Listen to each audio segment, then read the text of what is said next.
দুর্গাপূজা মানেই বাঙালির আচার অনুষ্ঠানের উৎসব, তারই অঙ্গ সিঁদুর খেলা। দক্ষিণ দিনাজপুরে বালুরঘাট শহরের ঐতিহ্য স্মৃতি মন্দির প্রাঙ্গণে বৃহস্পতিবার দুপুরে সেই সিঁদুর খেলায় সামিল হলেন কেন্দ্রীয় মন্ত্রী সুকান্ত মজুমদারের স্ত্রী কোয়েল মজুমদার।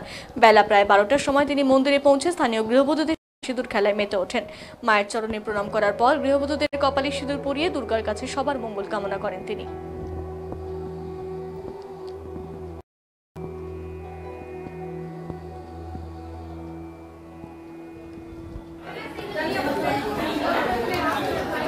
রানিং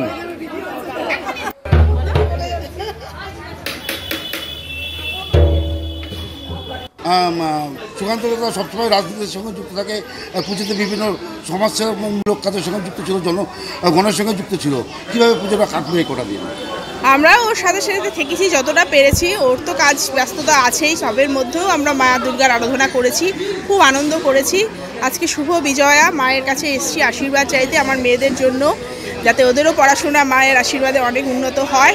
সাথে সাথে সবাইকে আমি জানাচ্ছি অনেক অনেক শুভেচ্ছা, অনেক আশা সবার আগামী বছরটা খুব ভালো কাটুক, এই আশাই আমি রাখি।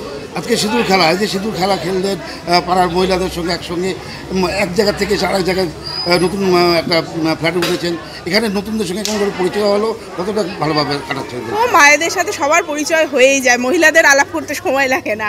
তা আমাদের সবার সাথেই আলাপ হয়ে গেছে, খুব আনন্দ করলাম, খুব মজা করে আমরা সিঁদুর খেললাম, মায়ের আশীর্বাদ নিলাম। সবার যাতে সিঁদুর জানে আমাদের অক্ষুণ্ণ থাকে মায়ের কাছে, সেটাই কামনা করলাম।